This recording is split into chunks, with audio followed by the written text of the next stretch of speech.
Right, let's start. Let's start our topic in grammar 4. Right, so this is the 7th lecture. Title for our lecture for today: denotation and connotation. Right, so connotation and denotation. We have a kind of a question here to explain as an explanation. Sorry. Is there more to a word than how it is defined in the dictionary? What does that mean? When we want to know the meaning for a word, we go to a dictionary and we find the meaning. But do you think that there is something else? It's not mentioned in the explanation, in the meaning. Is there something else? Like what we call it behind? The answer, yes, there is more. In fact, every word has at least two definitions. One is called connotative, and the other definition is called denotative. Right? So, two definitions, two meanings for every word. One meaning we call it connotative, the other meaning we call it denotative. So, what's the difference between these two terms, which is related to the definition of any word in English?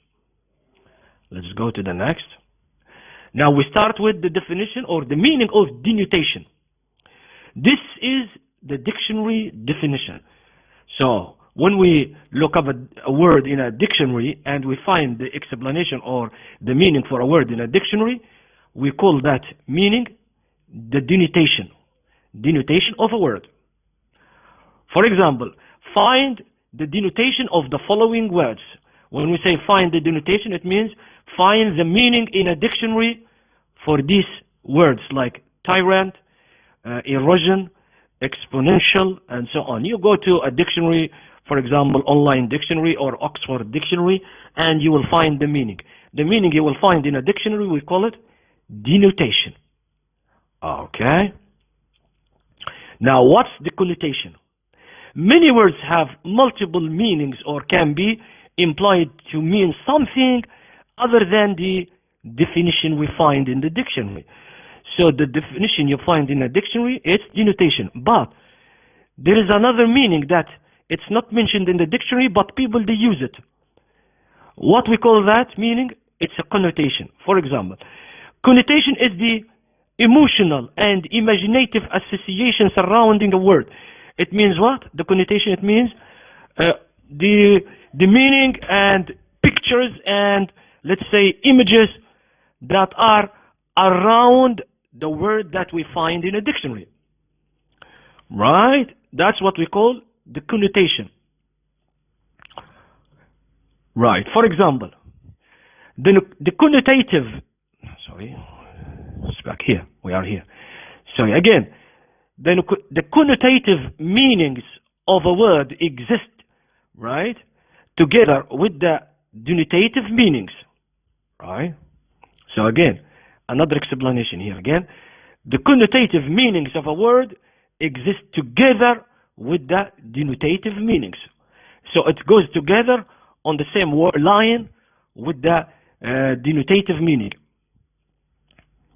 Again, the denotation of the word, for example, the word snake, right?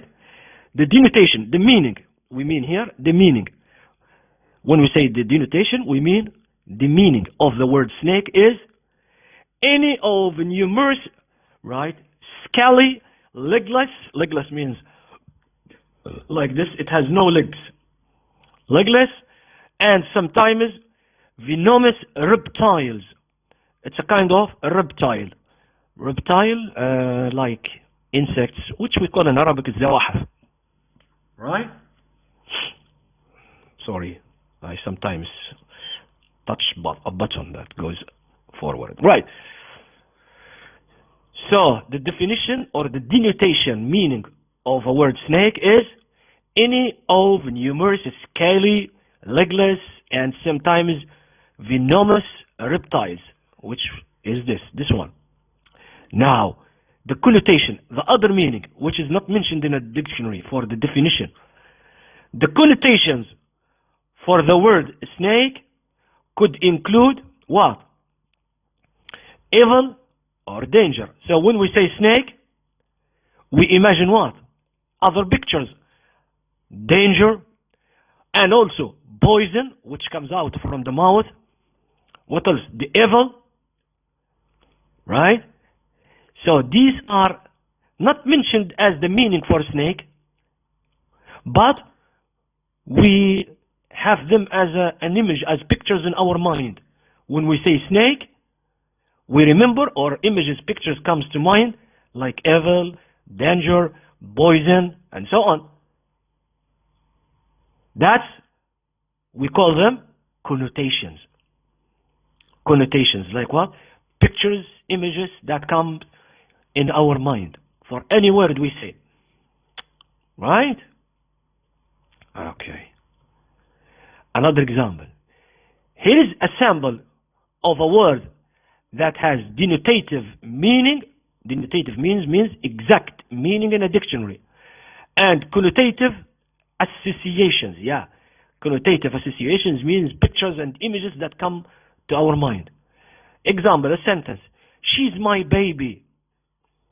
When we say, for example, this man says, she is my baby, the denotation for the word baby, what is it? It's the infant, right? Infant. Young, let's say young baby, infant. The connotation, when we say, she is my baby, we can understand it can be a girlfriend, right? The connotation is girlfriend. Baby, some people, they use it as girlfriend. Right. Now here, the denotative definition is based on, when we say denotative, right, or denotation, it's the exact or the literal definition of a word. Yeah, this is the, what we call it, the explanation for the word denotative or denotation and connotation. Denotative definition means literal definition of a word, as we say in Arabic, المعنى الحرفي of a word. But the connotative definition is what? The figurative or emotional meaning of a word. So this is the connotation or connotative definition. It is the figurative or emotional meaning of a word. Figurative. Right? المعنى التصويري أو الحسي of a word. Right. Example. More examples. When we say the word cheap, the denotation, which means what? Literal meaning in a dictionary for cheap. What does it mean? Denotation. Cheap here. Low in cost, low in price. Right? Right.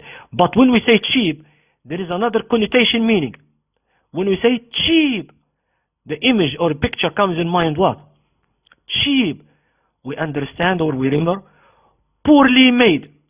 When we say something is cheap, it means maybe or usually it's not good made or poorly made. What else? Made with inferior, right, ingredients or products. Right? Right? It means here some images and pictures comes to mind. Poorly made. Made with inferior ingredients or products. Right? When we say or see something like this on a shop, for sale, cheap, something is cheap. Of course, cheap, it means low in cost. But when we see it cheap, the other connotation meaning maybe poorly made. Right? Something, for example, as we say in Libya here, maybe from China. Right? Or maybe it's from Egypt and so on. Or something not nice, not good. That's why it is cheap. That's why we say this is, when we say from China or not nice, it's the connotation, the figurative or emotional meaning or images or pictures that come to our mind. Okay, now let's start a kind of an exercise, right? So your turn now to analyze word choices now, right? Right? Something wrong in the spelling here. Sorry for the typewriter, right? E must be here. Exercise, yeah, something wrong. Sorry for that. The typewriter. Anyway, it is exercise. Wrong spelling here, or wrong typing. Anyway, your turn to analyze word choices. Now, the question is, for the exercise, for each of the following sentences, now we are going to have some sentences. The question, explain why the word or words in bold are not good choices for the sentence. Right? For example, it might not be a good time to use the denotation of a word because it's too scientific. Right? Explain why. So this is the question. Explain why. Right? Yeah, we should have.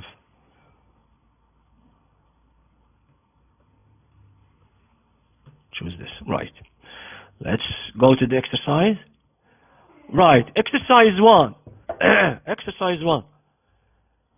Here we see this Alabama, heart of Dixie or something, Colorado, California, the Golden State, Grand Canyon State, Arizona, right? Tennessee sounds good to me. Now, question 1. Trip and journey are both words whose denotation means what? The exact meaning. Means to travel. When we say trip and journey, the exact means what? The meaning is to travel. Right? Right. That's what we understand when we say trip or we say journey, we understand travel. Okay? Now, what's the connotation of each? What's the connotation? It means when we say trip, journey, for each one of these we have connotation, means images, pictures. Right? Hint. What would you pack for a trip? When you go to a trip, what do you do? What do you pack? What do you take with yourself? Right? And when you say journey, what do you take? What would you pack for a journey? Right? That's as a hint. Right? When we say trip, we take little clothes, for example. When we say journey, we take a lot of clothes.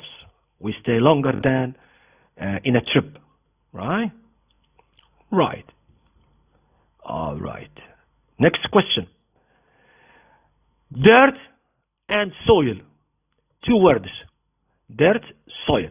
Both have a denotation that the meaning is the upper layer of the earth or the ground. The upper layer of the earth, we call it dirt and we call it soil. That's what we know. But what other images when we say dirt or we say soil? What's the connotation of each other images? Right? Hint to help you. Do plants grow best in dirt or in soil? Why would that be? Try to remember where the plant grow better than in the other, in dirt or in soil. Right? As to help you here. Right? To show you that there is a difference. Right? Right. Try to discuss. Question 3 here. For these 2 places, right? We say cabin and we say and hut. Right? Have the same denotation. When we explain them in a dictionary, we find the same meaning for cabin and for hut, which is in Arabic al-kuh. Right? They are both places to live. Right? But when we say cabin and we say hut, images and pictures and other words come to mind. What is the connotation of each? Hint to help you. Which would you rather live in? Why? One of them you may choose to stay in. Why? Because one of them has windows, doors, and closed. Right? But both of them are made of cheap wood. But the shape is different. Right? Cabin and hut, the shape is somehow different. But how we made them of wood in a desert, or in a jungle or in a forest, this is the common places for them. Right? And when we say cabin and we say hut, both of them are places to live. But the main difference is one of them is made with a door, with a, let's say, windows, and you can close and you can open, right? One usually has a chimney, right? Somehow more modern, right? That's what we call when we say connotation. Right. Let's have more exercises. Question 4. Explain why the words in italics, sometimes when we write in italics, are not good choices for these next two sentences, even though their denotation is correct. Two sentences, right? Shaun wrote letters to his female parent. Here, female parent written in italics, right? Right? While he was overseas. Why doesn't this sound good? Right? Wrote letters to his female parent. We don't write it like this. Why? Why doesn't that sound good? Right? Right. Question 5. He named his new song House Sweet House. Right? His new song, he has written a song and sang it, and he gave a title for his song, House Sweet House. Right? Why does this sound bad for a song's name? Sounds bad. Why? What kinds of feelings are missing here? Right? Why? What kinds of feelings are missing? Right? Try to think of what we call it connotation. Right? Next. Now, here we have a note. Good writers choose their words for the effects they have upon their readers, right? Choose their words for the effects that they have upon their readers, right? Yeah, the effects, right? The effects, that's what we mean. The impression, something like impression, like, right? تأثيرات يعني they have upon their readers. Word choice is also a clue to the writer's attitude toward his or her subject or tone. Right? Now, writers, they think about the denotation, yes, of a word, the exact meaning, its dictionary meaning, and they think about what when they write? They think about the connotation, which means the implied meanings and associations when choosing words. Right? So they think of both the denotation when they write, the exact meaning, and they think of the connotation, other meaning or images and pictures which come to the mind of a reader. Right? For example, words can have, as we say, neutral, positive, or negative connotations. Yeah. When we mention a word, when we write something, sometimes that word has neutral, and it can has positive, and it can has the word negative connotation in a society or in a, let's say, in a place or in a case, or right? We should think of that. For example, when we say, or the author writes, slender, skinny, these two words, both words above they mean thin. When we mention that a person is slender, he is slender, or she is slender, or he is skinny, or she is skinny, which means thin or trim. However, slender has, when we say slender, has a positive connotation. Positive connotation, that means he's thin, right? According to his body only. But when we say skinny, which can give the meaning thin, but has a negative connotation. The negative connotation for skinny, what? It means that the person has no money. He is, let's say, poor, moneyless, right? Has no money, like what we say, poor person.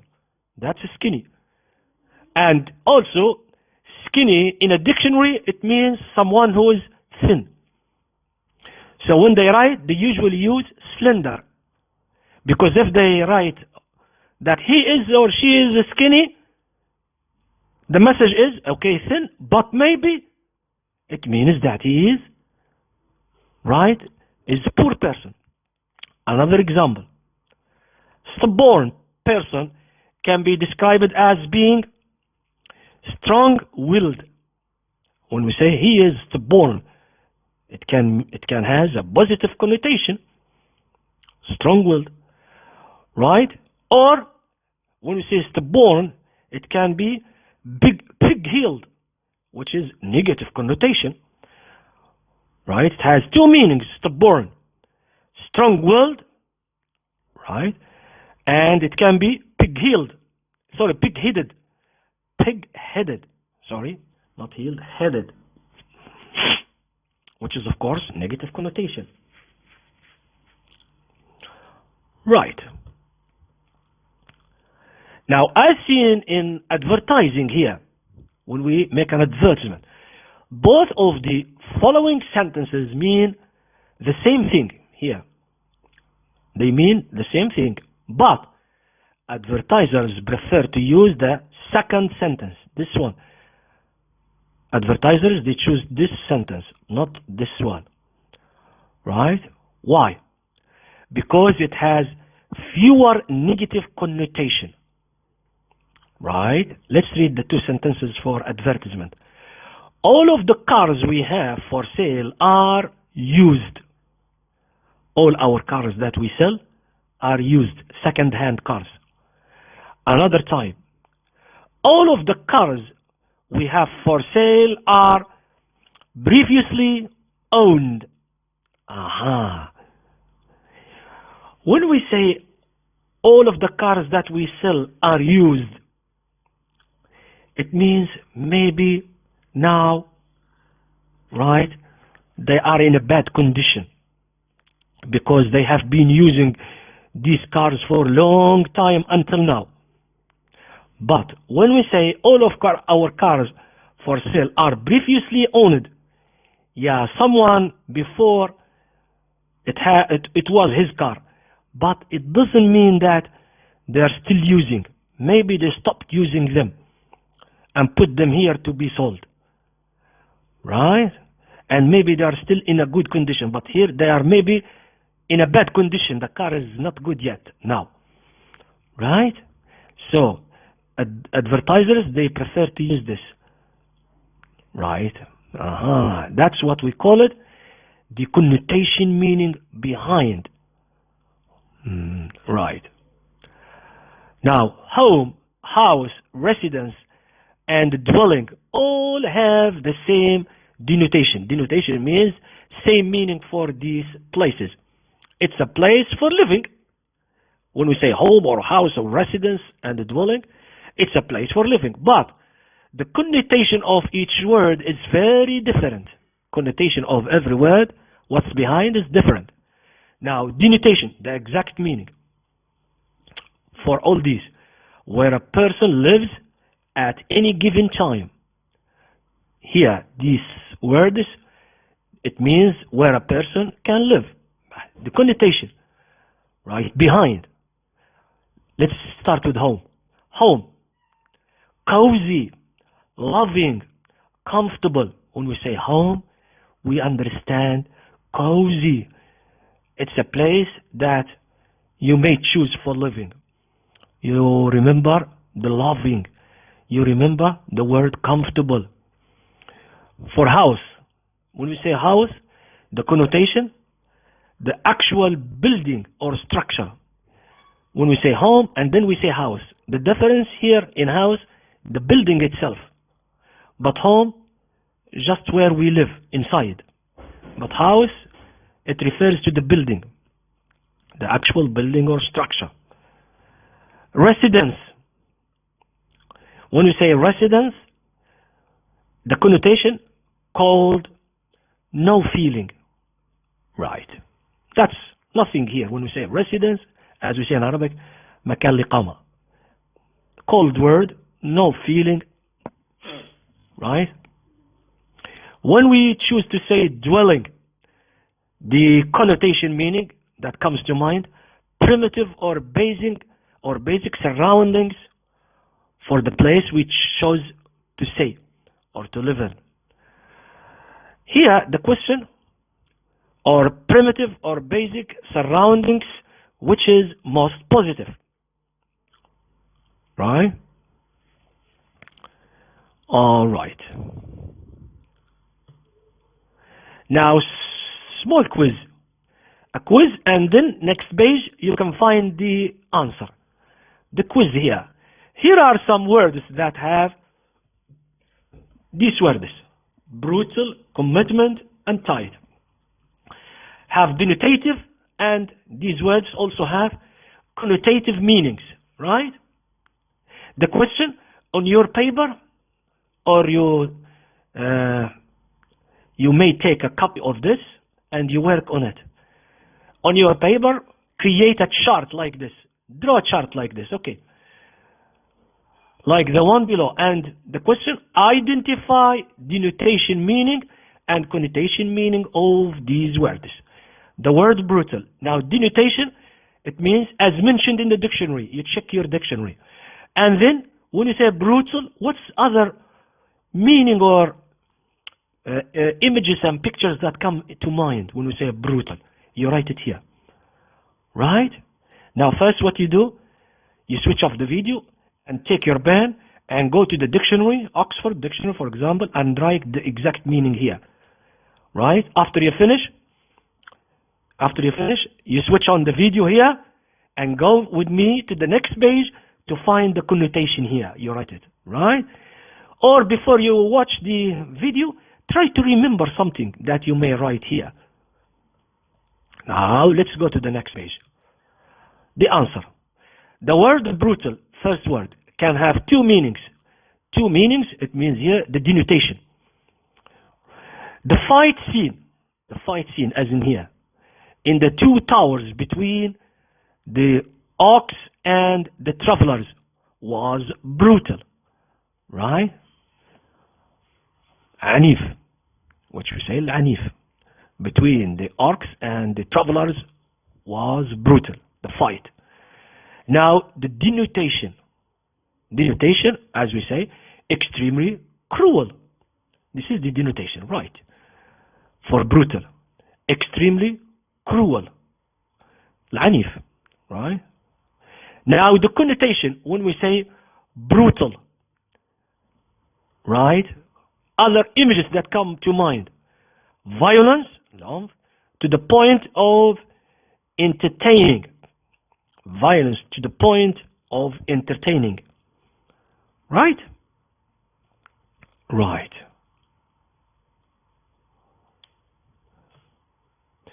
So, for brutal, denotation, extremely cruel. This is the exact meaning. The connotation, violent to the point of entertaining. Right. Now, if we say commitment, what's the meaning in a dictionary, you write here, and then you write here the connotation, other images, what we remember or think of, you write here. Now, switch off the video because I'm going to go to the next page for answer. The answer. So the word commitment can have two meanings. The couple has a commitment to each other, right? So the denotation here, a pledge to do. As we say, تعهد. Can be تعهد, الاتفاق, and so on. That's the denotation, the exact meaning for commitment. Now the connotation. Right, the connotation. An emotional, right, connection to another person. Right? An emotional connection, as we say, الإحساس أو let's say ارتباط حسي أو عاطفي to another person. Right? هنا يتعهد وهنا ارتباط حسي أو عاطفي، ارتباط عاطفي to another person. Right? All right. So we write it here. Commitment. A pledge to do. تعهد. But the connotation, emotional connection to another person. Tight. As we say in Arabic اللي هو ضيق. Right? So denotation, exact meaning we find in a dictionary, we write it here, and then we try to write other images or connotations for the word tight. Now the answer. Here. The word tight can have two meanings. Two meanings. Denotation meaning and connotation meaning. The dress she was wearing was really tight. The dress she was wearing was really tight on her body. The size. We refer to the size here. So the denotation, fixed firmly in place.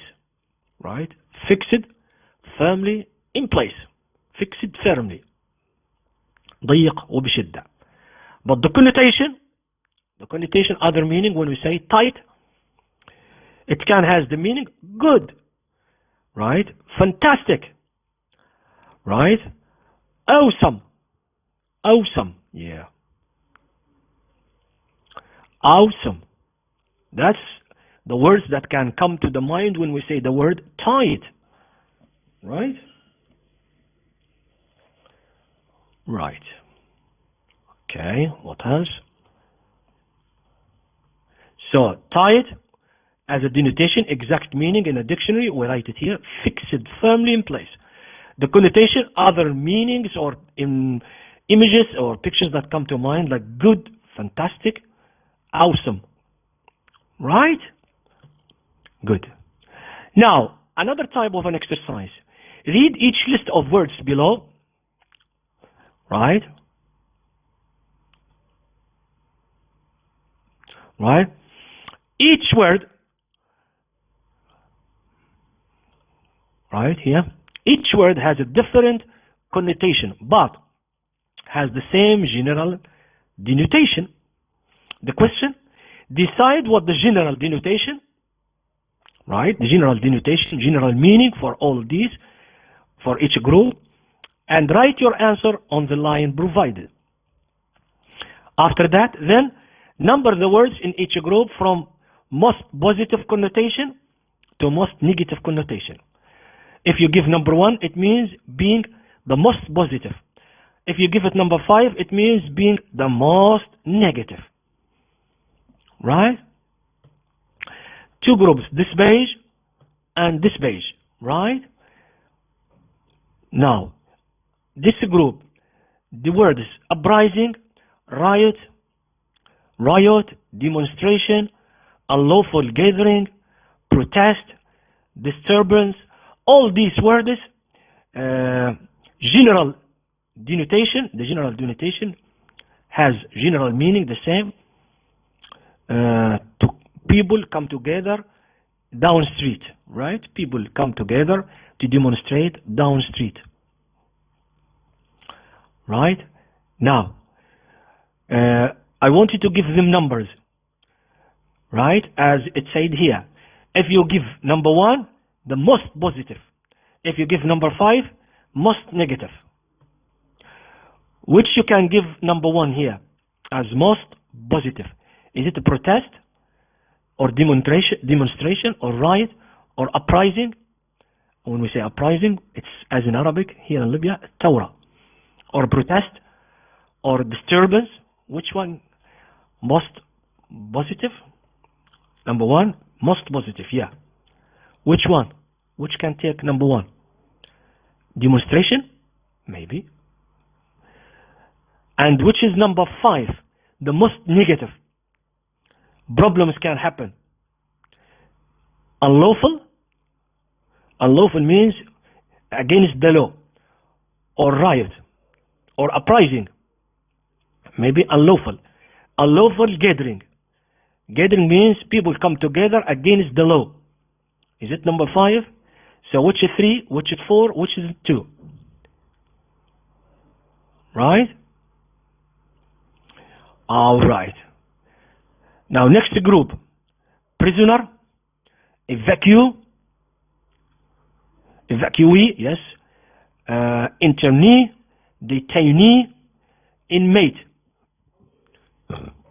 All these words have general denotation, general meaning, right? Which is a person, right? To be put in a case or in a cage, right? But which one you give it number 1 as most positive? Which one? And which one you give it number 5 as the most negative? And then which is 2, which is 3, and which is 4? Right? All right. Right, yeah. We stop here. Later we continue, inshallah. We stop for a while. Right. So let's start it. This is the second part of lecture number 7, right? Which is about what's so-called mythology. And here we are going to use this kind of a book, which is a dictionary, the dictionary of mythology, from an A to Z of themes, legends, and heroes, right? By G.A. Kuhlman, right? Let's start it. First thing, which is an introduction, here as a definition for myth or mythology, which is a question. What is a myth? The Greeks knew and, as usual, had a word for it. The word mythos, which means word or story and talk, etc. So, for that matter, did the tribes of North America, for the Chinook, right? For the Kwakiutl, right? For the Thompson tribe, right? Spectacle, right? For the Tsimshian, right? A dogs, which is in Alaska, it was a dork.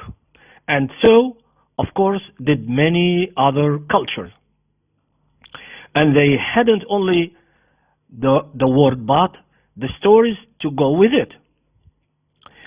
To most of them, it was a story passed orally from one person to another, from generation to generation, telling of some hero, some god, some formulation of an abstract idea, such as creation.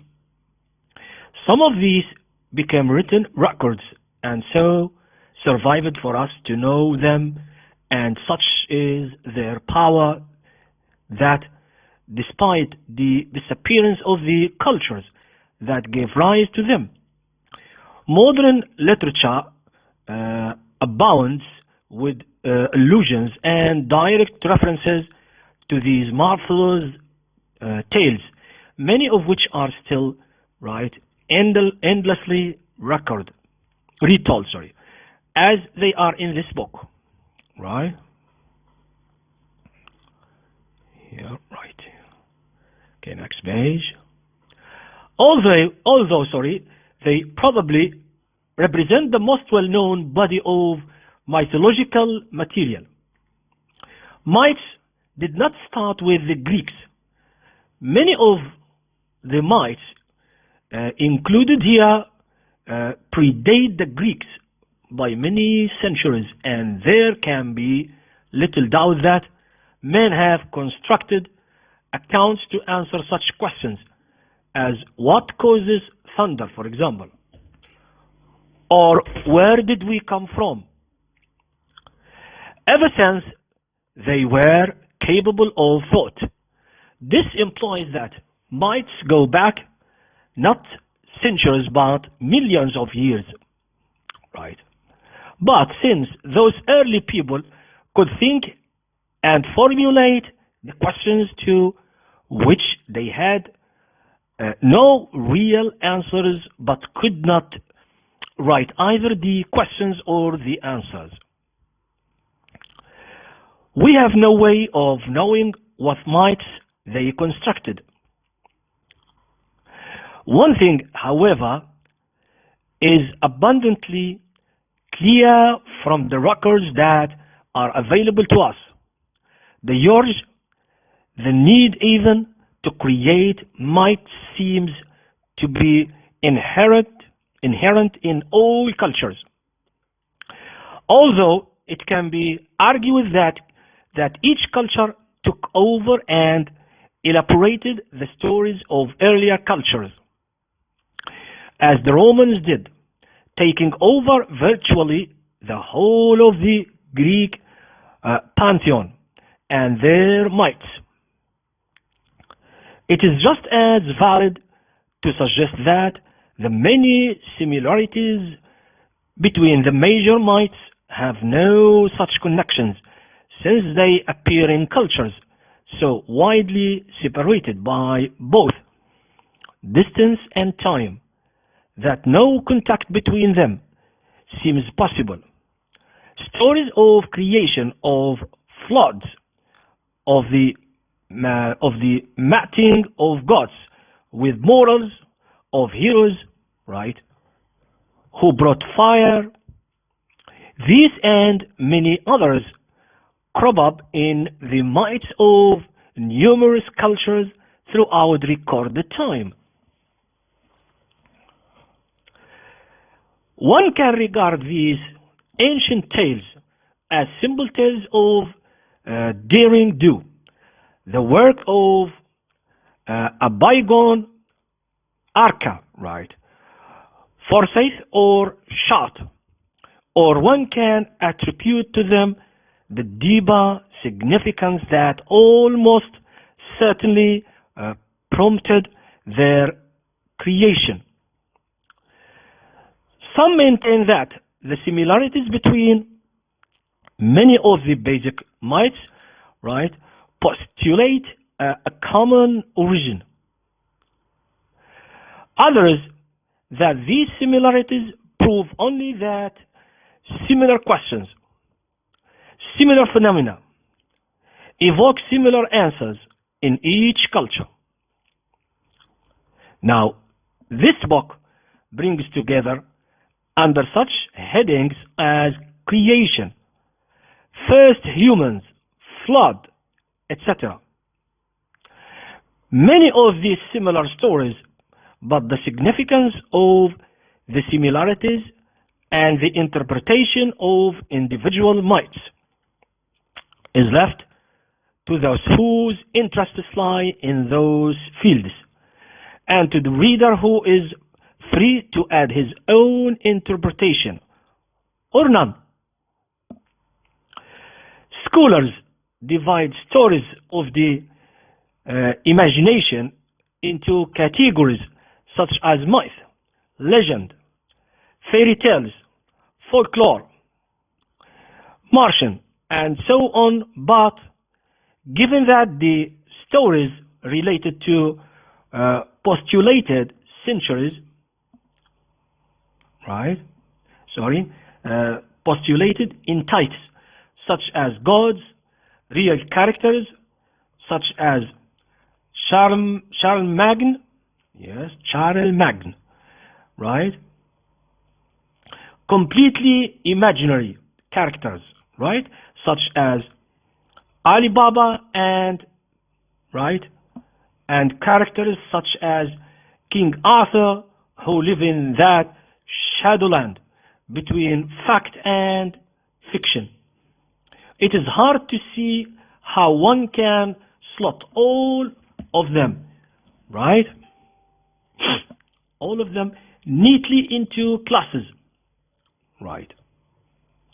Add to this the fact that huge swatches of what passes, right, in the study of the world's fates as religion appear again in world mythologies.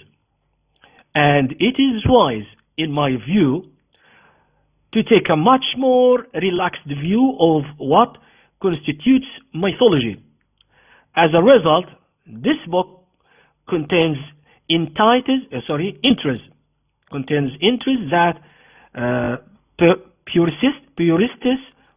purists might well rejects as being outside the realms, right?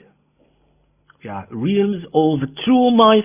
But it seems to me that if a demon such as Ravana in Hindu myth or the Oni of Japanese stories are eligible for inclusion, there is no good reason to exclude the whole host of demons which inhabit the grimoires and demonologies of the Western world. Another feature of this book is that it attempts to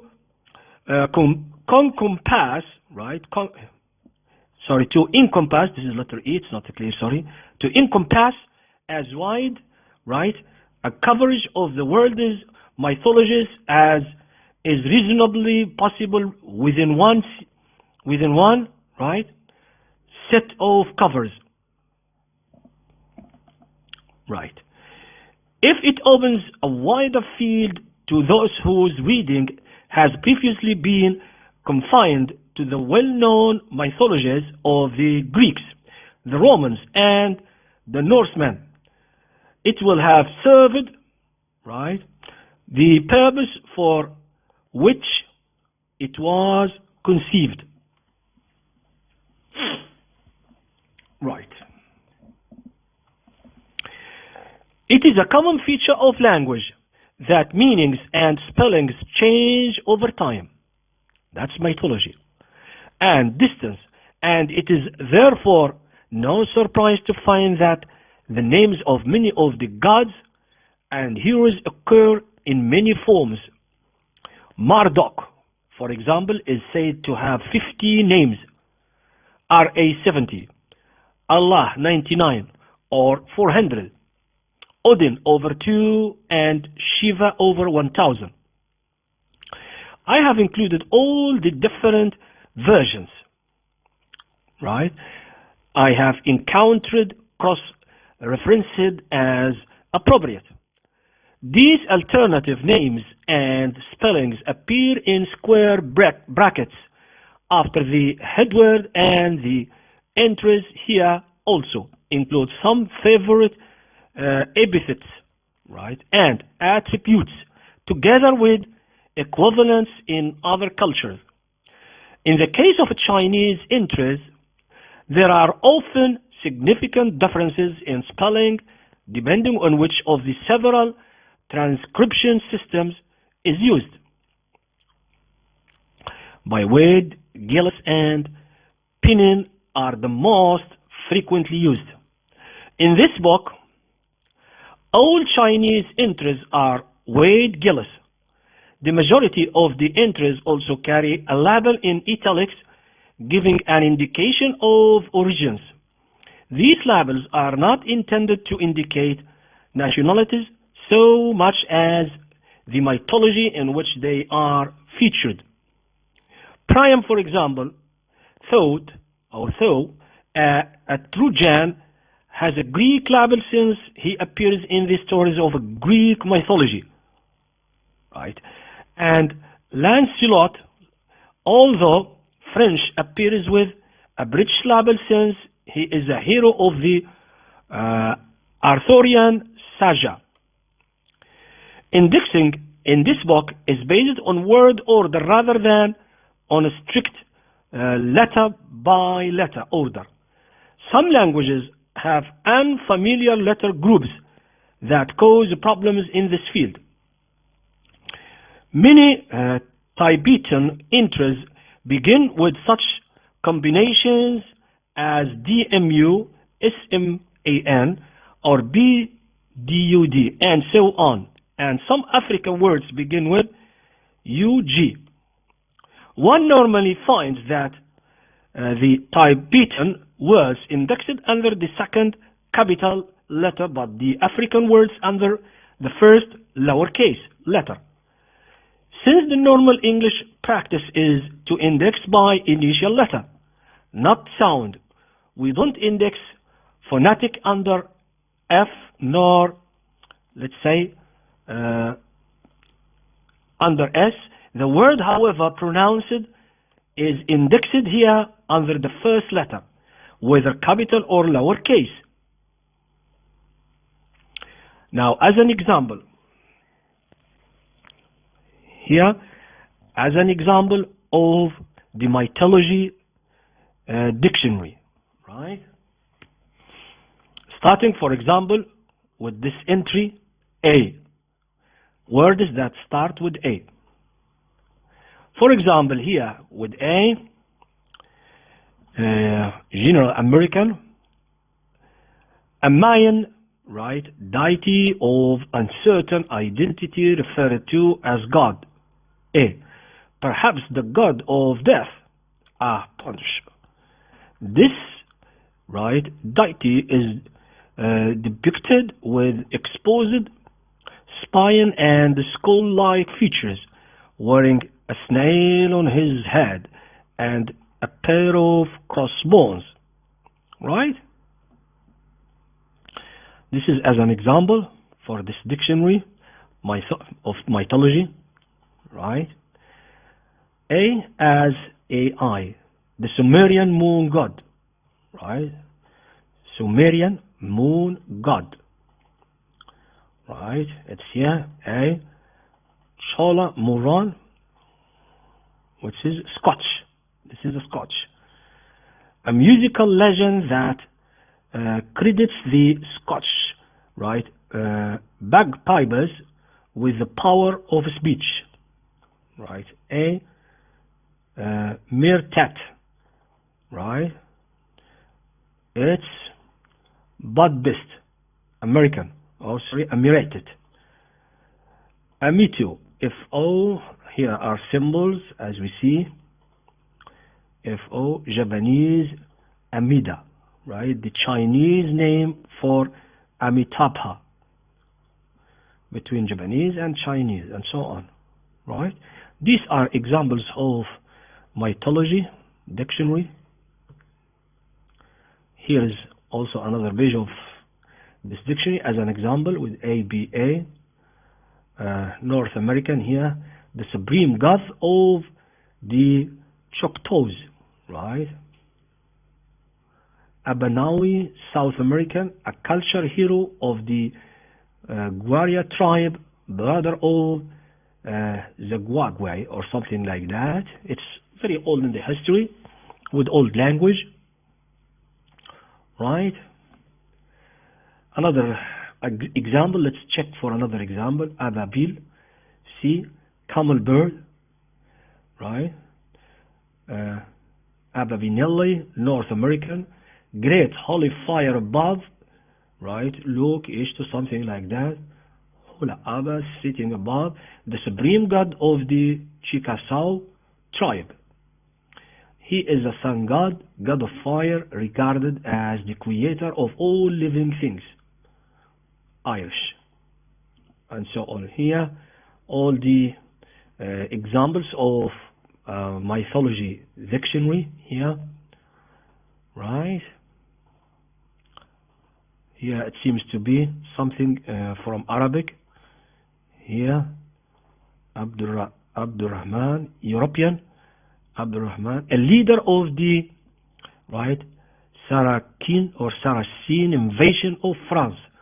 Someone from the Arabic word who invaded France, right? Right? He was killed at the Battle of Tours, right, in 732. Abdullah, the fisherman, Persian, from Iran, Persian, right? Here we have something that seems to be Arabic, maybe, but it says Abbas, Greek, right? Abbas here also Greek. Abbas Greek, alright. Right. I'm looking for something maybe has Arabic root. Right. That's it here. Right. What else here? Abaya. A magic fish. Abaya became angry when a woman fished in the lake where he lived in, caused a dialogue and so on. Aban, it's Irish. So. Right. More examples. Here. It's African.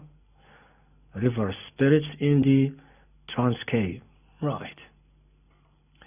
Abbasi, African. It's a kind of god, creator god and sky god of the Ifik, husband of At-Taj. Right. Egyptian. Abatus, it's Egyptian. Paradise, right? A sacred island in the Nile, which is a river. A sacred island in the Nile. So one of the islands of the Nile River. It's called, he say, Abatus in Egypt, right? Right. Here, Abdullah, it's Arabic name. A man who saw the fabulous city of Iran. That's what they say. Right? Maybe correct, maybe wrong. Abdurrahman, see Abdul-Rahman. Abdul-Rahman, it's the same, they say. Right? Right. That's what do we call it? Myths, or the dictionary, which is mythology dictionary. Right? We stop here. It's enough for this lecture. Thank you very much. See you. Good luck for all of you. Thank you and goodbye.